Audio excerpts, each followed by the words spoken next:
Okay, you caught me drinking my green kale ginger juice, but I need a sip. So, yes, the infamous Christopher Vogelman is here. Just thought I'd check in. I'm testing a couple of different Facebook and video streaming things to find out which is maybe the best one for you to use with your patients. Because I know that many of you, at least here in California, we've all been shut down. The governor has said, stay at home, don't go anywhere unless you're one of the essential personnel, essential meaning more along the lines of medical in hospitals and emergency rooms. But I've had several doctors reach out to me and ask me, well, what do I do now? I mean, I can't go into the office. Patients aren't going to come in because they're scared.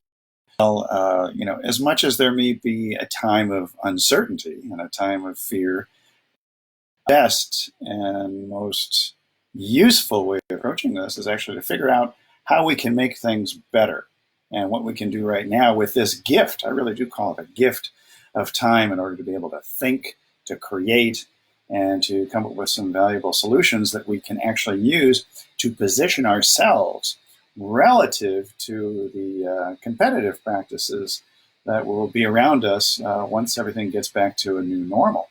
And I think that's one of those things that's very important, is that rather than sit here and fret watching Fox and CNN and all the other NNs that are out there, that we come up with some solutions. And one of the things that I hope to do over the next couple of weeks, or God knows, it may be months, is to help you structure what your own online business is going to look like. Now, this can be either to replace your practice, which many of you don't want, some of you do, or as an additional revenue stream to supplement your existing practice, and pretty much to learn a lot of the ins and outs of digital marketing that a lot of consultants will charge you big bucks for. Well, I've paid a lot of these people for quite some time, and it's my intention to give you some of those valuable gems and guidance so you can create your own blueprint and come up with your online presence over time. So this is just super short. I'm just testing a couple things out. I think I'm going to try probably, I want to say, 5 different streaming apps. And once I find the right one, I'll be back here to tell you what you can do to connect with your existing patient base and some of the things you can do to take action rather than sitting around and fretting, saying, oh my God, what'll happen next? What'll happen next? Hey, what's going to happen next is I'm going to finish my juice and figure out why all the music is pumping downstairs. There have been multiple dance parties in this house, party of 3, table for 3. But also we have my mother-in-law in the back house too. And she's not much of a dancer, at least not yet. So anyway, stay safe, stay indoors. Don't wander around aimlessly.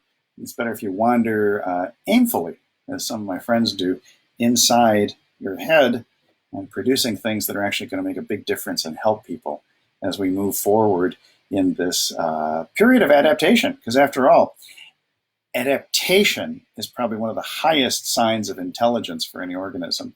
And let's get a little bit better organized as organisms and make things happen in a constructive way for everyone around us. Okay, and remember to take good care of yourself. Because one of the saddest mistakes that I've ever seen, and you've seen this yourself and I've experienced it myself, is healthcare providers and caregivers who never take care of themselves. So always remember, when an oxygen mask falls, put it on first before you help other people, or you're not going to be any use to anyone. As my dad, who was in practice for 62 years, used to say, that don't be so heavenly minded that you're no earthly good.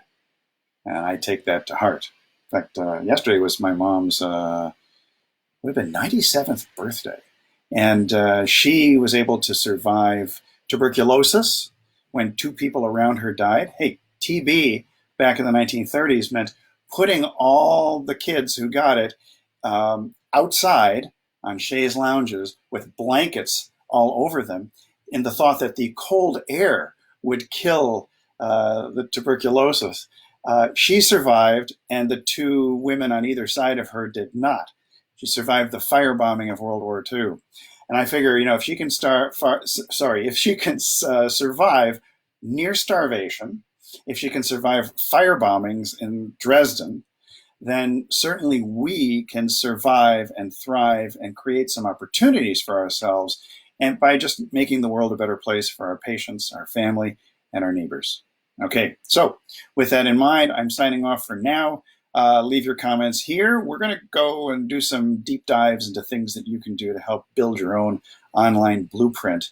And no, I'm not going to charge you for anything because we're just going to do this collaboratively and see if we can build some good stuff while we have time on our hands. All right, see you later.